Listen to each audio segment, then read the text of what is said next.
श्री स्वामी समर्थ. नमस्कार मंडळी. धार्मिक मान्यतेनुसार धनत्रयोदशीला केल्या जाणाऱ्या खरेदीचा उद्देश हाच असतो की आपण त्याद्वारे आपल्या धनसंचामध्ये भर घालावी. सध्याचे सोने चांदीचे भाव पाहता प्रत्येकाला सोने चांदी खरेदी करणे शक्य होत नाही. पण सोनंच कशाला, काही गोष्टी तर अशाही आहेत की ज्या सोन्यापेक्षाही मौल्यवान आहेत. आपण त्यांची किंमत पैशामध्ये करू शकत नाही आणि या वस्तू साक्षात देवांचे वैद्य भगवान धन्वंतरी यांना देखील प्रिय आहे. आणि जी वृद्धी आपल्याला धनतेरसला सोने खरेदी करून होते, तशीच आपली जी आर्थिक वृद्धी आहे ती ह्या गोष्टी खरेदी करून होणार आहे. चला तर मग आजच्या व्हिडिओला शेवटपर्यंत नक्की बघा आणि जाणून घ्या की धनतेरसच्या दिवशी तुम्हाला काय खरेदी करायचं आहे. ज्या गोष्टीमुळे तुमची आर्थिक वृद्धी ही फक्त 10 पट्टीने नाही तर 13 पट्टीने त्यासाठी वाढेल, त्यासाठी आपला व्हिडिओ शेवटपर्यंत तुम्ही नक्की बघा. पुराणानुसार जेव्हा धन्वंतरी देवाचा जन्म झाला तेव्हा ते एका पात्रात अमृत घेऊन आले होते. देव धन्वंतरी आणि या दिवशी कलश घेऊन प्रकट झाल्यामुळे या दिवशी भांडी विकत घेण्याची परंपरा आहे. येत्या 18 ऑक्टोबर 2025ला शनिवारच्या दिवशी धनत्रयोदशी आलेली आहे, म्हणजेच दिवाळीचा दुसरा दिवस. तर बघा, शनिवारी म्हणजे 18 ऑक्टोबरला सकाळी 8:03 ते सकाळी 9:30 शुभ मुहूर्त आहे. त्यानंतर दुपारी 1:50 ते सायंकाळी 4:45 लाभ मुहूर्त आहे. त्याचबरोबर सायंकाळी 6:12 रात्री 7:45 लाभ मुहूर्त आहे. आणि परत रात्री 9:18 उत्तर रात्री 12:24 शुभ आणि अमृत मुहूर्त असल्याने या शुभ काळामध्ये आपण वह्या, त्याचबरोबर धनत्रयोदशीच्या निमित्ताने आपल्याला जी काही छोटी मोठी खरेदी आपल्या परिस्थितीनुसार किंवा आपल्या बजेटनुसार करायची असेल ती तुम्ही करू शकता. आता एक एक करून मी तुम्हाला माहिती सांगते की आपल्याला नेमकं काय करायचं आहे, नेमकं काय घ्यायचं आहे. तर बघा, ज्यांची परिस्थिती आहे त्यांनी सोनं चांदी घ्यावं. त्याचबरोबर सोन्या चांदीपेक्षाही या दिवशी काही तांब्या पितळेची भांडी असतात किंवा तांब्या पितळेच्या वस्तू असतात, तर त्या घेण्यालाही महत्त्व आहे. तुमच्याकडे देवपूजेतलं म्हणजेच देवाचं ताट नसेल, ताम्हण ज्याला आपण म्हणतो, किंवा समया नसतील, देवपूजेतले दिवे नसतील किंवा काही विशेष देवी देवतांच्या मूर्ती तुमच्याकडे अद्याप नाही आहेत, परंतु तुम्हाला बऱ्याच दिवसापासून ती घेण्याची ही इच्छा होत असेल, तर धनत्रयोदशीच्या निमित्ताने तुम्ही त्या तांब्याच्या किंवा पितळेच्या मूर्ती बनवून घेऊ शकता. किंवा ज्यांना देवी देवतांचे टाक घ्यायची इच्छा आहे किंवा बनवायला टाकलेले आहेत, तर मग तुम्ही दिवाळीच्या अगोदर हा व्हिडिओ पाहत असाल तर लवकरात लवकर तुम्ही ते टाक बनवायला टाका. बनवायला टाकले असतील तर मग तुम्ही ते धनत्रयोदशीच्या दिवशी घरी आणून त्यांची स्थापना करू शकता. आता पाहूया की धनत्रयोदशीच्या दिवशी नक्की कोणकोणत्या वस्तू खरेदी कराव्यात. खरं तर या वस्तू अतिशय कमी किमतीत मिळणार आहे. अगदी सामान्यातल्या सामान्य माणूस देखील ह्या वस्तू खरेदी करू शकतो. त्याचबरोबर त्यांचा आपण पैशात मूलभाव करण्यापेक्षा त्यांचे महत्त्व काय आहे किंवा त्या सोन्यापेक्षाही मौल्यवान कशा आहेत हे समजून घेणे खूप महत्त्वाचे आहे. तर पहिली महत्त्वाची वस्तू आहे ती म्हणजे विड्याची पानं, ज्यांना आपण खाऊची पानं किंवा नागवेलीची पानं या नावाने सुद्धा ओळखतो. धनत्रयोदशी असो किंवा लक्ष्मीपूजन असो, त्या दिवशी आपण मंगल कलशाची स्थापना करत असतो आणि मंगल कलश यामध्ये आपण चैतन्याचे प्रतीक म्हणून लावत असतो. त्याचबरोबर धनत्रयोदशीच्या पूजेमध्ये 2 विड्याची पानं देवाजवळ अशी ठेवावीत की त्यांचा देठ देवांकडे येईल आणि त्या 2 विड्याच्या पानावरती हळदी कुंकू पसरावे. म्हणजे एका पानावरती हळद आणि दुसऱ्या पानावरती कुंकू. हळद कुंकवाच्या करंड्याप्रमाणे ही दोन्ही पाने देवाजवळ स्थापित करावी. त्यानंतर हळदीच्या पानावरती शुभ आपल्याला नाव लिहायचं आहे आणि कुंकवाच्या पानावरती लाभ असे नाव लिहायचं आहे. हे नाव अगरबत्तीच्या काडीने लिहू शकता. बघा, आपल्याला या पूजेचे संपूर्ण फळ मिळावं यासाठी शुभ आणि लाभ हे नाव या दोन्ही पानावरती लिहायचे आहे आणि या दोन्ही विड्याच्या पानांची धूपदीपांनी ओवाळून पूजा करायची आहे. दुसऱ्या दिवशी हे विड्याच्या पानावरील हळद कुंकू पाण्यामध्ये प्रवाहित करा मग भलेही तुमच्या आजूबाजूला कुठेही पाणी नसेल तर तुम्ही घरामध्ये एका तांब्यामध्ये पाणी घेऊन त्यामध्ये विड्याच्या पानावरील हळद कुंकू टाकून तुम्ही ते पाणी एका झाडाला घालू शकता किंवा कोणाचा पाय पडणार नाही अशा ठिकाणी ओतून देऊ शकता. यामुळे तुम्हाला धनत्रयोदशीच्या दिवशी अत्यंत शुभ आणि लाभ असे फळ मिळेल. यासाठी तुम्हाला महत्त्वाचा आणि प्रभावशाली हा उपाय करायचा आहे. तसेच बघा, आपण या दिवशी वेलाच्या पानांचा वेल देखील लावू शकतो, जेणेकरून या शुभ दिवशी या वेलाची पाने तुम्ही प्रत्येक वेळी पूजेसाठी वापरू शकाल. आता यानंतरची दुसरी वस्तू म्हणजे लाह्या, बत्ताशे. धनत्रयोदशीची पूजा असेल किंवा लक्ष्मीपूजन असेल, यामध्ये लाह्या आणि बत्ताशे यांना खूप महत्त्व आहे. माता लक्ष्मीला अत्यंत प्रिय असणारा पदार्थ म्हणजे लाह्या आणि बत्ताशे. त्याचबरोबर भगवान विष्णू असतील, कुबेर देवता असतील किंवा आपले धन्वंतरी देवता असतील, यांना सुद्धा पांढऱ्या रंगाची मिठाई अत्यंत प्रिय आहे. आणि त्यामुळे लाह्या आणि बत्ताशे आपण नक्की खरेदी करावी आणि यामुळे आपल्या घरामध्ये माता लक्ष्मीचं आगमन होते आणि आपल्या संपूर्ण कुटुंबाची भरभराट होते. लाह्या तांदळाच्या खरेदी करायच्या आहे. लक्ष्मी प्राप्तीसाठी हा एक अत्यंत महत्त्वाचा उपाय आहे किंवा पदार्थ आहे, हे नक्की तुम्ही खरेदी करा. आता यानंतरची तिसरी महत्त्वाची वस्तू म्हटलं म्हणजे धनत्रयोदशीच्या दिवशी खरेदी करणे अत्यंत शुभ मानले जाते. ती वस्तू म्हणजे झाडू. आपण दिवाळीला लक्ष्मीपूजन करतो, त्यामध्ये खरा मान जो आहे तो म्हणजे झाडू. त्यामुळे लक्ष्मीपूजनासाठी जो झाडू लागतो त्याची खरेदी ही धनत्रयोदशीच्या दिवशी करायची आहे.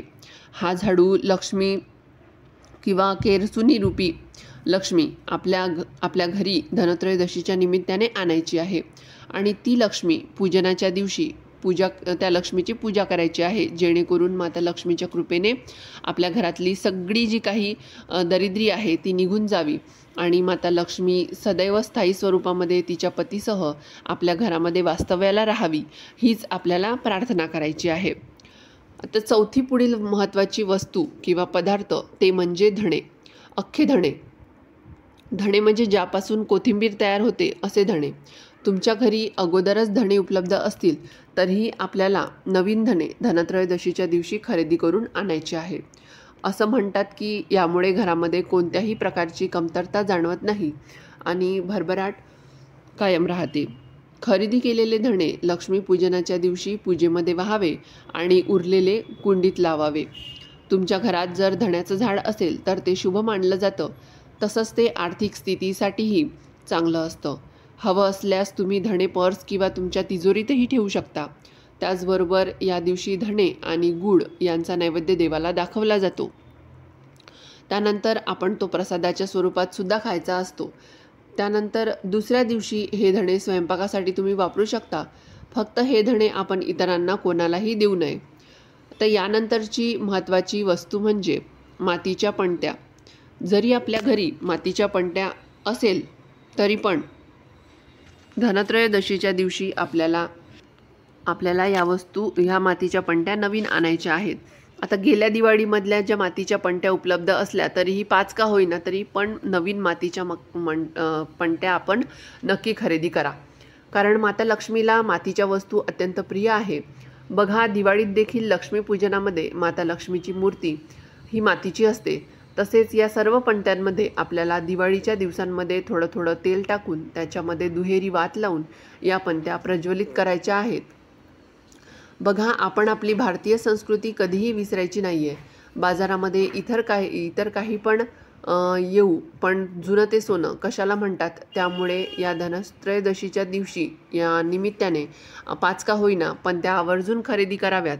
आहेत भलेही तुमच्याकडे मागच्या वर्षीच्या पडलेल्या असतील तरी पण आपण 5 पणत्यांची खरेदी तरी नक्की करू शकतो. आपली एक महत्त्वाची वस्तू जी सोन्यापेक्षा खूप मौल्यवान आहे ते लक्षात घ्या. त्यानंतरची पुढची महत्त्वाची वस्तू किंवा पदार्थ म्हणजे खडे मीठ, ज्याला आपण समुद्री मीठ म्हणतो. तर तुम्ही मीठ नक्की खरेदी करा. यानंतर त्या मिठाचा वापर आपल्याला पूजेमध्ये देखील करायचा आहे.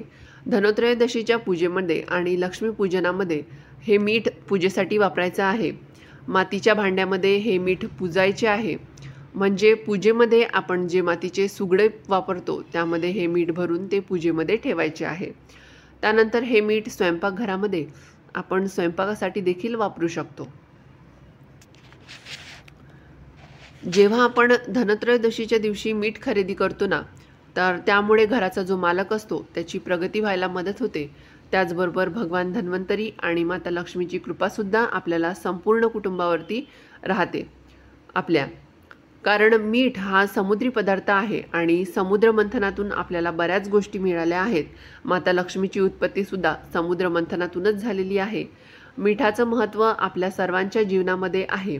आपण गोड पदार्थ केला तरी त्यामध्ये मीठ टाकतो आणि जो गोड पदार्थ असतो तो मिठामुळे अजूनच चवदार होतो. म्हणूनच आपल्याला या मिठाचं महत्त्व जपलं पाहिजे. आणि मीठसुद्धा आपल्याला समुद्र मंथनातूनच मिळतं. आणि हा जो काही धनत्रयोदशीचा दिवस आहे तर त्यातल्या बऱ्याच गोष्टींची पूजा ही समुद्रातून मिळालेल्या वस्तूंची किंवा समुद्रातून जे देव अवतरले आहेत त्यांचीच होते. त्यामुळे मग आपल्याला या मिठाची देखील या दिवशी नक्की पूजा करायची आहे. त्याचबरोबर पुढची वस्तू म्हणजे शंख. धनत्रयोदशीच्या दिवशी शंख खरेदी करणं खूप शुभ मानलं जातं. या दिवशी तुम्ही घरात शंख आणून त्याची देवघरात ठेवून पूजा करावी. दिवाळी पूजेच्या वेळी शंखनाद नक्की करावा. यामुळे घरात लक्ष्मीची कृपा कायम राहते आणि घरावरती संकटही दूर होतात. तसेच लक्ष्मी मातेची सेवा म्हणून तुम्ही पांढऱ्या कवड्या देखील 5 खरेदी करू शकता आणि त्यांची स्थापना तुम्ही देवघरामध्ये करू शकता. त्यानंतरची शेवटची महत्त्वाची वस्तू म्हणजे हळकुंड. हळकुंड खरेदी करण्याचं कारण म्हणजे भगवान धन्वंतरी म्हणजे साक्षात भगवान विष्णू आहे आणि भगवान विष्णूंच्या पूजेमध्ये पिवळ्या रंगाच्या वस्तू असतात किंवा पिवळ्या रंगाचे पदार्थ असतील त्यांना महत्त्व असतं. हळकुंड हे वंशवृद्धीचे प्रतीक मानले जाते. त्यामुळे तुम्ही जर हळकुंड खरेदी केले तर ते लेकूरवाळे हळकुंड खरेदी करावे. त्याचबरोबर तुम्हाला या दिवशी तांब्या पितळेच्या वस्तू खरेदी करायच्या असतील तर त्यामध्ये तुम्ही कुबेर दिवा अवश्य खरेदी करावा. कुबेर दिवा तुम्ही धनत्रयोदशीच्या दिवशी पूजेमध्ये अवश्य लावू शकता. सोनं आणि चांदी हे भगवान कुबेराचे प्रिय धातू आहेत. जर तुम्ही आर्थिकरित्या सक्षम असाल तर या दिवशी सोने किंवा चांदीचं नाणं नक्की खरेदी करा. या दिवशी चांदी खरेदी केल्याने यश, कीर्ती आणि ऐश्वर्याची प्राप्ती होते. गणेश लक्ष्मीची मूर्ती. बघा, दिवाळीमध्ये पूजल्या जाणाऱ्या लक्ष्मी आणि गणेशाची मूर्ती ही धनत्रयोदशीच्या दिवशी खरेदी करावी. अशी मान्यता आहे की या दिवशी दिवाळीतील पूजेसाठी गणेश लक्ष्मीच्या मूर्तीची खरेदी केल्याने घरात समृद्धी येते आणि आर्थिक संकटापासून सुटका होते. ही मूर्ती चांदीची किंवा मातीची असावी, पण लक्षात ठेवा या मूर्तीची उंची ही जास्त नसावी. आता आपण धनत्रयोदशीच्या दिवशी काय खरेदी करू नये ते बघूया. तर धनत्रयोदशीच्या दिवशी आपल्याला प्लास्टिकच्या वस्तू अजिबात खरेदी करायची नाही आहे. त्याचबरोबर काचेची भांडी सुद्धा खरेदी करायची नाही आहे. यामुळे आपल्या कुटुंबातील सदस्यांना आर्थिक समस्येचा सामना करावा लागू शकतो. त्याचबरोबर धनत्रयोदशीच्या दिवशी चाकू, कात्री, सुरी यासारख्या टोकदार वस्तू व धारदार वस्तूसुद्धा खरेदी करायच्या नाही. धनत्रयोदशीच्या दिवशी लोखंडाच्या वस्तू अजिबात खरेदी करायच्या नाही. धनत्रयोदशीला लोखंडी वस्तू खरेदी केल्या तर कुबेर देवता आपल्यावरती क्रोधित होतात आणि पूजेचे फळ हे मिळत नाही. त्याचबरोबर धनत्रयोदशीच्या दिवशी भलेही कोणतीही वस्तू खरेदी करायची झाली नाही तुम्हाला, पण नकली दागिने अजिबात खरेदी करू नका. त्यामध्ये सुद्धा बऱ्याच वेळेला लोखंडाचा वापर हा सुद्धा होत असतो. त्यामुळे हे सुद्धा तुम्हाला टाळायचं आहे. आता दिवाळी म्हटलं की आपण नवीन कपडे खरेदी करतो, तर त्यामध्ये आपण धनत्रयोदशीच्या दिवशी काळ्या रंगाचे कपडे अजिबात खरेदी करू नका. भलेही तुम्हाला काळ्या रंगाचे कपडे खरेदी करायचे असतील तर ते तुम्ही धनत्रयोदशीच्या अगोदर खरेदी करू शकता. मात्र धनत्रयोदशीच्या दिवशी काळ्या रंगाचे कपडे किंवा काळ्या रंगाची वस्तू खरेदी करण्याची चूक अजिबात तुम्ही करू नका. एक चांगला सणवार आहे, लक्ष्मी आगमनाचा दिवस आहे. काळा रंग खरेदी करणे म्हणजे थोडक्यात निषेध या अर्थाने आपण त्याला म्हणतो. त्यामुळे काळा रंग हा खरेदी करू नका. तर बघा, या धनत्रयोदशीच्या दिवशी तुम्ही या वस्तू नक्की खरेदी करून आणू शकता. आणि या वस्तू तुम्ही खरेदी केल्यामुळे तुमचा धनसंचामध्ये वाढ होईल आणि या वस्तूंच्या रूपाने लक्ष्मीचे आगमन तुमच्या घरामध्ये होईल आणि तुमची आर्थिकदृष्ट्या प्रगतीसुद्धा होईल. तर हा माहितीपूर्ण व्हिडिओ तुम्हाला कसा वाटला? आवडला असेल तर नक्की लाईक करा, शेअर करा व चॅनलला सबस्क्राईब करायला विसरू नका. व व्हिडिओ शेवटपर्यंत पाहिल्याबद्दल अगदी मनापासून धन्यवाद. श्री स्वामी समर्थ. जय जय स्वामी समर्थ.